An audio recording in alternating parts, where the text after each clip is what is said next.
Welcome to Matrimonial Merger, the podcast where Ambry and Jesse, a husband and wife couple, share their insights and experiences on relationships, health, and wealth. With their expertise in business and as neuro-linguistic master practitioners, they provide valuable advice on overcoming challenges and achieving success.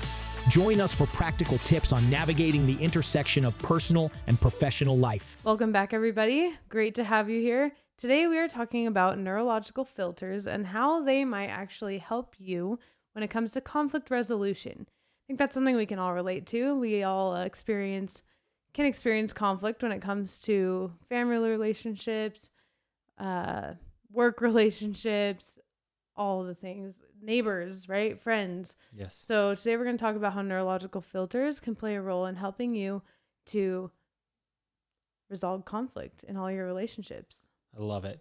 So let's really dive deep into what a neurological filter is. Sure. Neurological filters are based off of your five senses. Your smelling, your tasting, your hearing, your feeling, and there's one more, you're seeing. Did you get seeing? Yeah. You're seeing.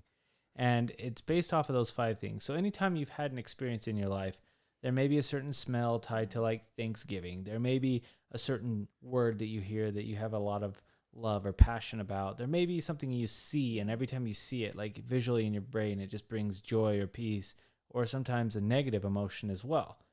And so what it is our brain really takes all of these different senses and starts to create an emotion based off of those senses, based off what we're feeling in that moment, and imprinting, almost stamping a memory into our minds. Yeah. And that is what starts our neurological filter. And It's crazy. Even like, go ahead. I was going to say an example of something like this would be the first time you jump in extremely cold water, right? And you didn't realize how cold it was going to be. And I can tell you right now, the first time I ever jumped in extremely cold water, I was trying to get a merit badge for scouts. I jumped in a lake, did not know how cold it was, and it absolutely froze. So now every time I think of jumping in cold water, my brain visually goes back to that moment where I could see and feel how cold it was and how my lungs literally felt like they were going to bust out of my chest. Why didn't you tell me that? All these days I'm trying to get you to ice bath. You could have told me. It was like traumatic. It's just one of those moments though, but that was my filter. Yeah. So when I think of cold water or jumping in cold water, my brain goes back to that moment and replays that memory. And It's a very interesting, powerful filter that my brain runs things through. That is super interesting. I know for me, like this is random, but you were talking about the senses and memories, but there's like a certain shampoo, if I smell it, I don't even think I could tell you what it is, to be honest. But this shampoo, if I smell it, I go back to remembering this youth camp I went on when I was like 14 or 15 years old. Because I remember like I was having such a great time. It was so fun. I was in the shower and somebody was using that shampoo. I don't know. And like it's a cluster of like 6 showers, right? So I could smell the shampoo. And now anytime I smell that shampoo, I think of that. So it's very interesting. It reminds me of like our smartphones, right? Yeah. They have gotten so good at predicting our behaviors. Like to the point where if I jump in my car at a certain time of day, my phone will literally pop up and be like, oh, it's actually 17 minutes to this address that I like typically go to at that time. And it's like, whoa, it creates these like behavioral predictions. Yeah. And the filters in our neurology are pretty similar, where it's like, okay, our neurology can kind of predict how we would or should react in a certain situation based on past behaviors. Yeah. And it's so interesting because if you really, really want to attack change in your life, you have to pay attention to the filters. And like you said with the smartphone, I think that was a fantastic analogy. Because your smartphone... Those things are creepy sometimes. There are times when you also look at your smartphone and go, nice try, you didn't get me, right? That's true. And you challenge it. Yeah, or I'm like, I actually wasn't going there right now. Right, but a lot of times it is spot on. And like you said, almost creepy. Now, imagine if your brain for just a moment literally was programmed in all aspects of your life, from the decisions you make to the way you walk, the way you talk, the way that you literally drive, is all based off of these neurological filters that you have in your mind. How difficult would it be to change if you were so predictable? Right. And that's where we want to discuss a little bit tonight of attacking these neurological filters in a precise way that will allow you to start making changes. Because easily and quickly. realistically, if you're listening to this show, you want some sort of change in your life. Sure.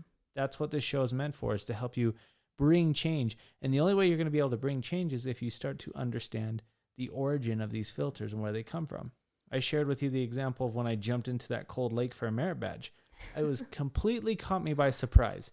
I didn't know it was that cold. So when I jumped in, my whole body went into this fight or flight emotion, and I didn't even know what was happening. I didn't realize it was because it was so cold until my body started to like freeze up. And so now every time I think of that, my body freezes. Like if you were to watch me jump in an ice bath, I literally can't get my arms below the water. My arms just freeze and I become frozen. And that is because of the filter. It even went as deep as creating a almost body-like freeze for me. Wow. So I couldn't move. It's very interesting that those filters are so predominant in our minds and they play such a huge role into everyday choices. Yeah.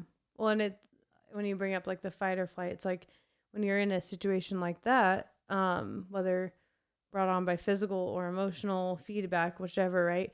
Your body's going into a state of like preservation, right? Like let's preserve all the energy and resources possible to just sustain like our core needs, to keep me breathing, to keep my heart going, like, you know, things like that. So any other functions that aren't absolutely necessary for survival are put on the back burner. Yes. And it's the same thing, right? With our filters. If, you know, that's our initial response to things, that's exactly what's happening in our neurology and in our body. Yep. 100%. And it makes me laugh because we talk about conflict resolution with these filters. And once you understand that you have filters and everyone has filters, it makes conflict resolution a little bit easier to navigate through. An example, recently there was a group of people that had a humongous blow up over like a group text. And it was a ginormous blow up over some were feeling left out from certain activities. Other people were frustrated because they had secret groups or whatever it was. It was this weird thing. But we watched, I think, 150 people in this group. Yeah, 150 people in this ginormous group thread that all started to unload their filters and share their opinion. Now, the interesting part about this is if you were to look 50,000 feet up in the air and look at the biggest problem, all of them agreed on the same problem. Yeah. The problem was everyone was feeling left out and everyone wanted to feel a sense of unity and a sense of unity. Exactly. Inclusion. That was the root of it all. But then everyone started to allow their filters to come into play. Mm-hmm. And some filters were, oh, this is drama, so I'm going to, be quiet. Other people played this filter of I'm going to just be aggressive because I hate drama. Or if you call this drama, then I guess my feelings don't matter. Right. Like everyone literally, like once again, bird's eye view, everyone agreed. Everyone was like on the same page. Right. However, all of these people also had very different filters on different words, different thoughts, different feelings, right? Mm-hmm. And because of that, words become triggers. And it's like, oh, if you say that, you must mean this. Mm-hmm. Well, if one person says one thing and 10 people take it 10 different ways, I mean, you can imagine the mess that can start to create, right? Where it's like somebody said something, they meant something specific, but it was taken 10 different angles or more. Yeah. And it just, I mean, without even need to saying it, I mean, it just becomes wildfire. And there's literally no going back at that point. Like it feels like, right? And then you have the one that's like, I can't handle this, so I'm going to try to be funny or say something, crude or obscene, that then throws it into a whole nother atmosphere of filters, right? Oh my gosh, someone said a trigger word. Maybe it's a swear word and some people are triggered by that. And so then all of a sudden they start saying something. Maybe someone references something that's a little bit more intimate, and all of a sudden everyone's sharing their opinion on that. And before you know it, this whole thing that was the greater cause, equality, everyone feeling good, has now become this micro cesspool of emotions. Yeah. It's disgusting.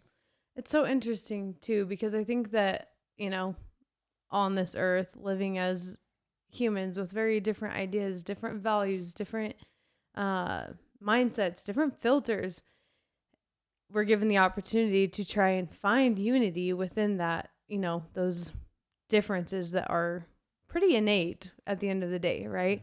And it's a cool thing because it's a huge opportunity for self-awareness and growth and understanding. And it's also kind of fascinating to watch because I think social media in particular can be very interesting when it comes to filters, particularly because you lose a certain amount of that like face-to-face. Well, you lose most of like the face-to-face understanding. Like, we're talking face-to-face. I can feel your energy. Yeah. I can feel your nonverbal feed. I can see your nonverbal communication. Yeah. There's so many indications that help me truly understand where you're coming from and what your heart is. And then at that point, I feel like there's a much better opportunity for filters to align, right? And for you to be able to, even though there's differences sometimes, to still be able to care and understand and be a little more compassionate maybe. Yeah. So like that's one thing I will suggest. It's kind of, off the cuff from what we had planned on talking about, but like in-person communication, especially when a conflict is needing to be resolved, I think is crucial, because if you want to be able to feel that energy, you need to be in person. You got to be feeling that person's energy and feeling where their heart is. And you just don't have the opportunity to feel that connection over text or group messaging. And I love that what you're saying there, because you're absolutely right. When a text comes across the screen, your five senses come into play based off of the words on the screen. That's words it. on the screen and your assumptions of what that person's trying to say. There's no tonality. There's no facial expression. There's no body communication, right? Like you're only reading that based on your filters. Right. And not like it's really hard to read something based on the filters of another person and yours and them communicating back and forth when you're not in person. And how many times do you as a listener go onto Facebook, read something that you're not even involved in, read something and then form an opinion on specific people that opinion may not actually be true, but then you justify or allow yourself to not go and befriend that individual because of the filters that you self-diagnosed or it could self-prescribed. Even be, exactly. And it could even be a thread that maybe you don't even know anybody.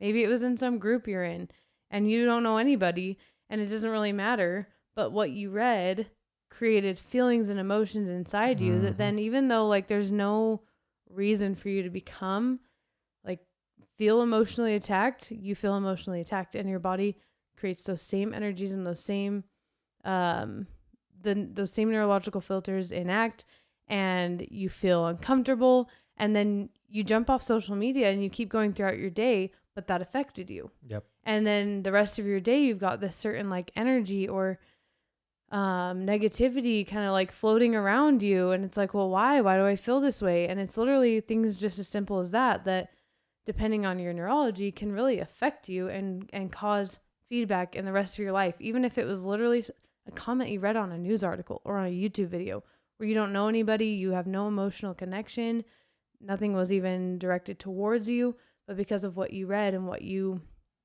took in based on your filters, all of a sudden, like your whole day is affected. Yeah. It's very interesting. And if you think about it, and I'm going to kind of pause here for effect because I am regrouping my thought. But if you really start to think about this whole situation, this is all based off of an assumption. This is all based off of what you think. And your body, here's my thought, your body is actually addicted to these neurological filters. Absolutely. 100%. Your body's designed to keep you safe. So fight or flight, right? That's your first response to anything that emotionally charges you. And then the secondary emotion is the one that you really want to attack. But that's another topic for another day. Where I'm going back with this is when you have that experience and your body goes from fight to flight to secondary emotion, your body actually craves that emotion because it's trying to protect you from the bad happening. And so the assumptions and the red flags and all these things come up and you start to protect yourself because your body's designed to do so. Well, because of the chemicals that releases in the body, you kind of get a dopamine hit from that. Yep. And that's why it's addictive. That's why you keep going back to those situations, those emotions, because your body's craving that hit. Yep. So I'll share a story, and this is maybe one I think I've shared this with you, but I'll never forget. We're at Sonic, my family and I, when I was a little kid, and we're having a great time. Then all of a sudden, my dad starts to back out, and another lady starts to back out. Well, neither one of them really recognized each other until it was almost too late. And then she honks on her horn, which emotionally charges my father. Mm-hmm. So he honks on the horn. She drops a bunch of swear words at my dad, and my dad drops a bunch of swear words at her. And at this moment, there's an emotion there. Yeah. Right? It felt extremely uncomfortable. It wasn't very fun. So then fast forward, I start getting my driver's license. And what do I start doing? I start getting extremely charged when people cut me off, or people, are yelling at me or giving me the bird. I have to speed up and make sure they see the bird. And, it becomes this literally filter of protecting myself. I got to protect myself against this person because of something I saw so long ago. Now, realistically, is everyone like that? Is everyone going to be emotionally charged? No, but that's my assumption. Yeah. If I allow it to become the reality. Right. And so I've got to go in and actually challenge the filter. Someone cuts me off. You've heard me say this. I hope that wherever they're going, they get there fast and safely. Or right? There's if someone cuts in front of you or something, sometimes you'll just be like, oh, I'm really glad that they're driving what they feel is safe. Or whatever. Or something that just kind of, man, that is an incredible energy shift though. I will say there have been times when you've said something like that I'm like, oh, okay. I'm not going to get emotionally charged now because all of a sudden this sense of gratitude and positivity has been brought into the situation that it's okay, it's actually really not that big of a deal. Not worth the dopamine hit. It's not worth the frustration or the feedback. And it's interesting because when you talk about that situation, I literally remember early on in our marriage, a very similar situation where I was backing out, someone else was backing out, and we actually did hit. And it was so frustrating. And both parties want to just place all the blame on the other person. And especially in this situation, it's whose fault really is it? We were both backing out, right? Yeah.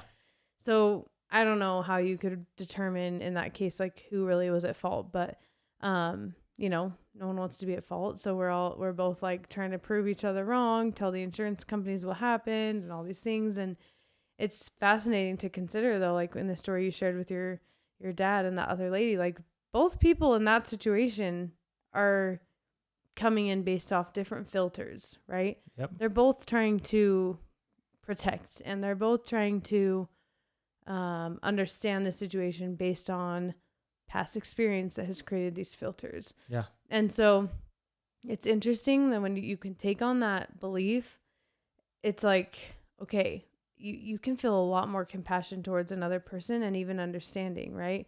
I know we just got back from a really cool retreat with one of our coaches and one of our mentors. And one of the things that they really preach isn't the right word, but one of the principles that they really drive home to us is imagine every person around you is you, another version of you living a different model of the world, but it's you, right? And to me, that's so fascinating because it really helps me to try to see more good in other people, because I can think okay, if I was that person, where's the good? What's something that is actually magnificent about this? And that while we were out at this retreat, the day after that, we talked a lot about that in particular. I remember seeing a man on the side of the road hustling for money. What was he doing? Oh, he had a windshield wiper squeegee, the ones you see at the gas station where they've got the sponge on one side and then the squeegee on the other side for washing windows, right? And he was sitting there with a sign, with a bucket and a window washer, and he was just wanting to wash people's windshields as they were stopped at a light. And my initial response is oh, that's so weird. And not he's weird, but I would feel so uncomfortable in his situation. I'm seeing and putting myself as if oh, how would that make me feel? And oh, that must I would feel so embarrassed, or Like I would feel so uncomfortable, like sitting there trying to like wash people's windows as they were sitting at a light. Like I would just, it made me almost feel uncomfortable for him. And then I took a step back and I was like, okay, well, what if that's you? And I sat there and I was like, wow, that guy is very motivated. He is very okay with maybe feeling uncomfortable. Yep. Or he doesn't feel uncomfortable and he's just hustling, and he has this level of like hustle and grind that I don't see in myself currently. So, how can I find that within myself if everyone around me is just another version of me living in a different model of the world? And that was really cool for me, because rather than driving away from that situation feeling uncomfortable because of what I saw, I drove away feeling like, oh, like, where is that in me?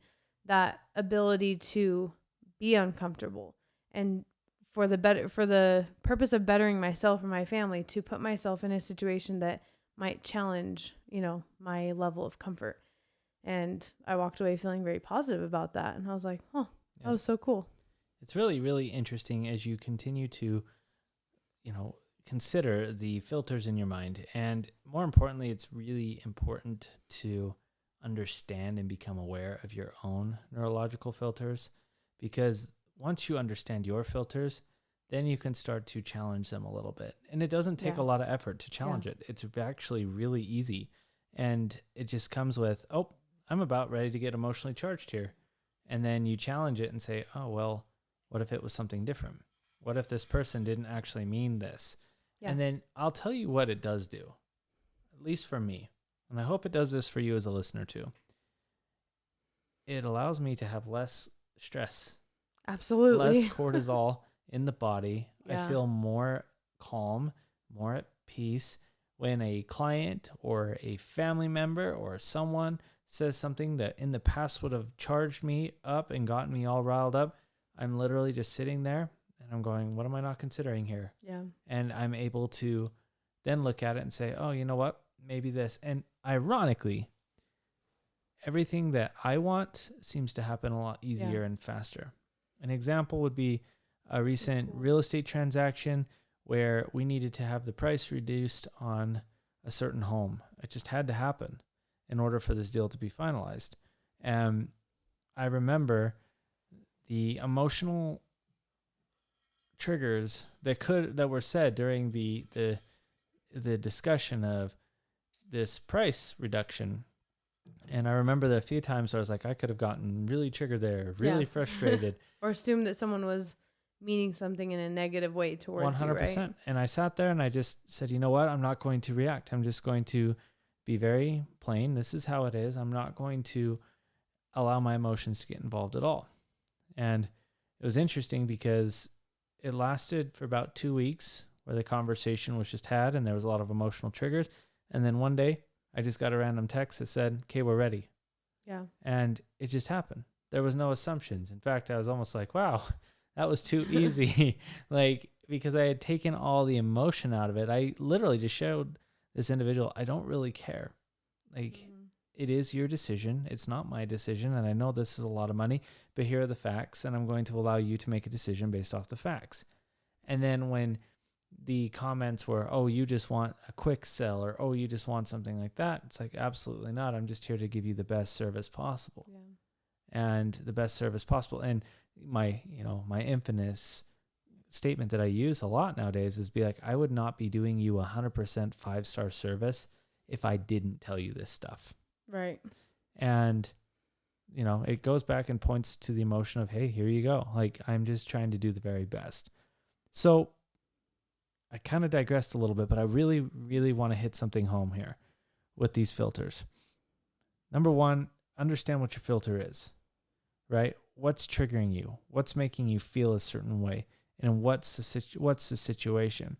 Then number two, when you start to feel that way, challenge it with a different thought. Mm-hmm. Maybe like an example with the car, someone cut you off. Maybe you start to assume, instead of feeding that neurological demon inside, maybe you start feeding it with something different. Maybe it has a different appetite anyways that you didn't know. It's just used to eating the same thing. So maybe challenging yourself to say something like, I hope that wherever this individual is going, he or she is safe and they're driving in the best way they know how. And you still walk away from that situation with a feeling, right? It's a very positive one. And your body will become addicted to that one too, right? So it's just about like shifting and reprogramming those responses and those filters. Yeah. And another thing is like is assuming and considering that like there's no right or wrong version, right? Yeah. Like the way you and I see something, even if it's the same thing, we're going to see it differently, right? We're going to describe it differently. We're going to feel differently about it. Does that mean either one is right or wrong? No. So also assuming that like there is no right or wrong when it comes to the way someone views something from their model of the world. And that's in relationships with your spouse, that's in coworkers. I think about it like you and I, we have very different, like I'm very much a visual person. I see things visually. And for you, you're more of a, I mean, I feel like visuals help me, but I want to know the feeling. Like I like the feeling behind it, right? Feeling. And so when you and I get together and we have a conversation, I'm over here telling you all the things I see. You're telling me the things you feel. And from time to time, there may feel like a little bit of a disconnect. So then we have to do what we've talked about before in other episodes is chunk up and go to a broader thing we both agree on and then go back down to that situation. And I'll tell you what. Then the filters can kind of flow together and like create a beautiful picture rather than like sitting down here colliding, right? It's like, okay, let's find the portion that we can agree on. Let's find the biggest picture, the highest intention, the highest purpose, right? And then let things slow back down to, you know, the here and now. A fun example. If I told you chocolate milk only came from brown cows and you said, no, chocolate milk comes from cows with chocolate, an example of chunking up is you and I will say, well, milk comes from cows. And we both agree there. And then we could go back into, you know, we're both on the same energy wavelength that we're both not crazy. We both know where milk derives from. However, we can then go back and explain kind of where we're coming from. But ultimately, we both agree on the higher subject, which is neither one of us are dumb. Like, we know where milk comes from, but we may have a small, slight different way of how life is. Funny. And you laugh, but it's the truth. It's a funny example. But it's a great example to kind of get you to go, okay, yeah, you know, what a silly conversation. But in essence, what if you're having a conversation about raising your children, right? And you see something one way and your spouse sees something the other way, but realistically it's the same way. In the grand scheme of things, you'd want the best for your child, right? But maybe it's just a little bit different in the way that you would take it versus the way I would take it, because you're about the feeling and I'm about the seeing, right? I have a great example please on that note, because okay, so like I don't know, this probably actually happened before we had kids, but has happened like since then as well. But okay, so one summer I tell Jesse, I'm like, we should go to Lagoon. It'd be so much fun. And Jesse's like, why would you want to go to Lagoon? Like, it's not fun. That's not, you know, kind of, and those might not be your exact words, but what I got from it was like, Lagoon's not really that fun. Like, waste of time and money. And I'm over here like, Lagoon, let's go to Lagoon. And if you don't know what Lagoon is, it's a theme park in Utah. Yeah. It'd be like Disneyland, but very small scale. Much smaller and less popular and cult-like than here Disneyland. In here in Utah, that's the park. Yeah. So anyways, so crazy, right? Like, you've got this theme park with rides and fun. And like, for me, I'm like, heck yeah, adrenaline, let's go. And Jesse's like, I could give or take. Like, I'm not, you know, doesn't sound like something that I'm like excited about or want to plan or spend a whole Saturday doing. And I was so confused by that. I was like, what? How do you not want to do this? Like, this would be so much fun. And where we were coming from was like, I was coming from this like emotion and filter of like, Lagoon is a big deal. My family, we didn't go there a lot growing up. And when we did, it was a big deal. We packed food. We spent all day there. Like, we went from sun up to sundown. It's like a whole event, and it was so much fun, and it was a rare thing, and it was kind of like a big reward or whatever. Like, we looked forward to it, and it was exciting. Whereas like Jesse from his mall of the world explained, like, he worked at Lagoon as a teenager, and it was kind of like, like, I don't know if dull experience is the right word. Maybe you should explain. It but was a bogus experience. You would work long hours, get paid very little. And then when you not treated super well. Yeah, at 14 years old, and you have to go back to school, and then you get told, oh, well, you're not very responsible after you dedicated an entire summer working your butt off. Things like that kind of created a negativity around Lagoon itself. Because it wasn't like I don't know, like, it wasn't something that you looked at as like, oh, that's fun. That's right. I mean, you spent days after days there. Same music, working. Same conversations. I'm like, I went there once a summer and it was the best day of my life. Exactly. But how interesting that like the same place for each of us could have such a different emotion and different set of feelings and feedback, right? Yep. And, I will obviously, say I challenged my neurological I was gonna beliefs, say, and like, we have gone and had and a ton it was a lot of fun. We even vlogged it. It was awesome. Yes, and that's what I was gonna say is like sometimes it takes that like, well, what if it could look different, right? Yes. Like, what if it could be fun, or what if it could look like this instead of that? You have to kind of design something different, and also on that note is like, in your mind, what you're creating in your mind literally becomes your reality, which is so powerful. But in this simple of a example, like for me, I'm hyped up. It's Lagoon, so I'm going to go and it's going to be the funnest, best day ever, right? Whereas for you, like if had you not challenged that neurology, you either wouldn't have gone and created those memories for one, or you would have gone and just kind of like not enjoyed it. And correct. You would have gotten exactly what you put in and exactly what you created in your mind. I would have gone with the same emotions and the same frustrations that I had when I was 14 years old versus at the time 31 or 32. Yeah. Right? Totally different. Yeah. I mean, that's talking just like last year when we went. Yep. We even went, though, when we were first married, we got like the season and we passes, got sicker than sick. Yeah. So then add that onto the neurological filter of hating Lagoon, and then the next time you try to put yourself out there, you throw up. We went on like this screamer that goes like this in a circle up and down like endlessly, and we both got off and were like, oh. Yeah, so then couple that, and then you go, sick. Oh, let's throw kids in the mix, right? And let's go to Lagoon with 2 kids.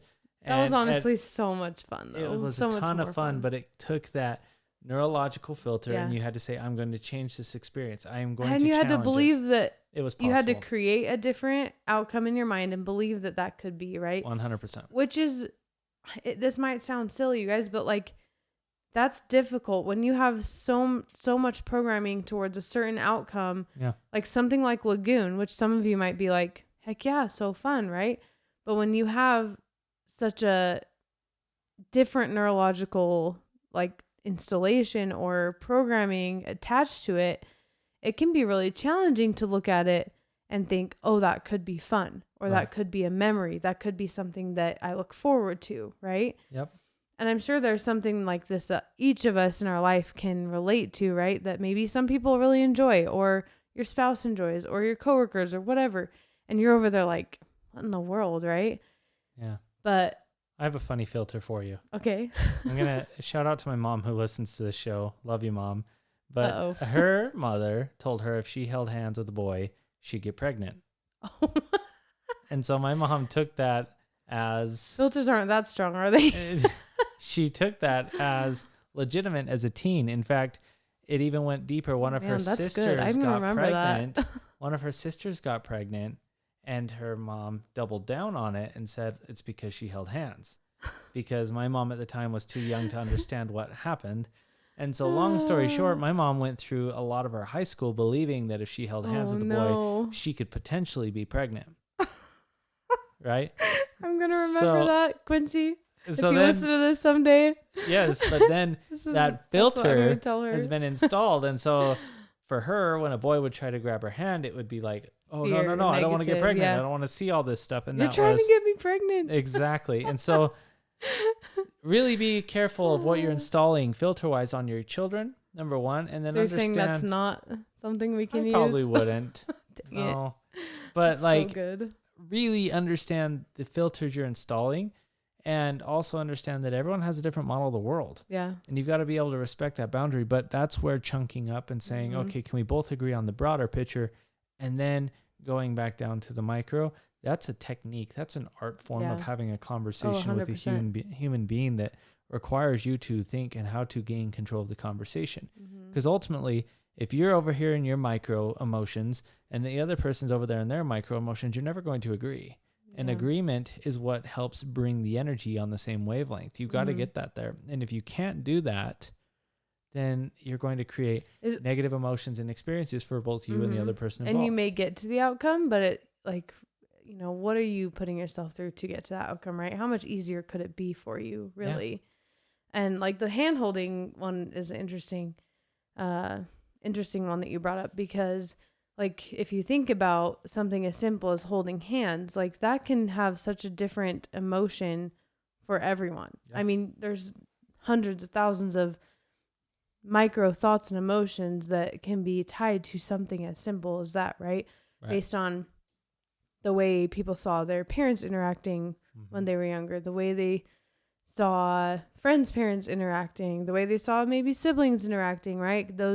Something like that can be tied to even both negative and positive emotions simultaneously. Yep. So it's so fascinating to consider, you know, like someone goes to grab your hand, you could think they're trying to get you pregnant, or you could think, oh, this is like this is weird or awkward, or, I mean, there's so many different thoughts or emotions that could go through your mind.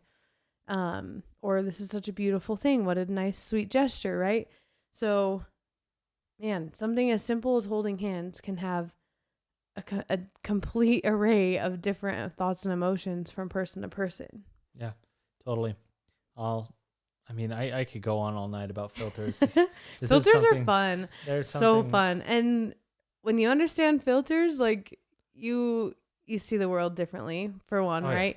You see interactions and conversations differently, and it's just so fun. Like you see people through the lens of, it's like a different language. You see people through the lens of a magnificent person, like almost like for those that are religious or that have a religious filter like us, you start to see them through the eyes of Christ, and you really start to see them as a beautiful person. You're feeling their spirit more, not just their it's language, not just them, but you're actually trying to understand where you're going to fit in there. And I will tell you that when you do that, regardless of your religious affiliations, you start to get on an energy wavelength where you build rapport, and people will go, man, I really like the way I feel with this person. Yeah. And you start to feel better too, because you're starting to acknowledge and understand other people's model of the world and have conversations you never dreamed were actually possible for you. Yeah, because you're considering things you never realized before. You just hadn't unlocked that level of realization and understanding. Yeah.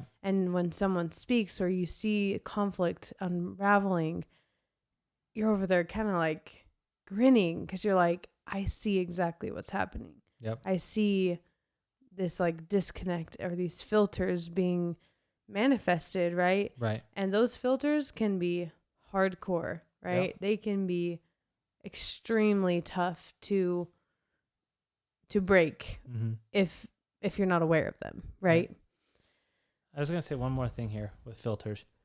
Understand that if you want to, one of the things that a lot of people say, I think it's Jim Rohn, you are the epitome of the 5 people you surround yourself with.